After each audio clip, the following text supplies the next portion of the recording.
अस्सलाम वालेकुम, मैं हूं सबा भट्टी और आप देख रहे हैं MAT20 न्यूज HD। आइए नजर डालते हैं आज की अहम खबर पर।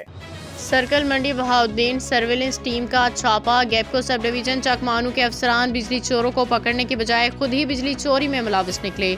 हालिया में गैपको सब डिवीजन चकमानू ऑफिस में बिजली चोरी का बड़ा स्कैंडल सामने आया है, जहां बिजली चोरों को पकड़ने वाले खुद ही बिजली चोरी में मुलविस निकले।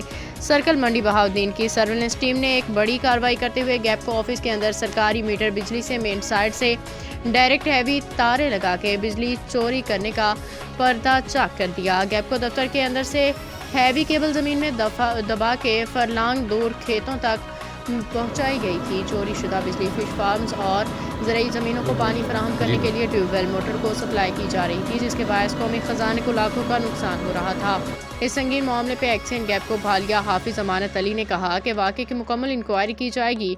जो भी एहलकार इस गैर कानूनी सरगर्मी में मुलविस पाया गया, इसके खिलाफ सख्त तरीन कार्रवाई अमल में लाई जाएगी।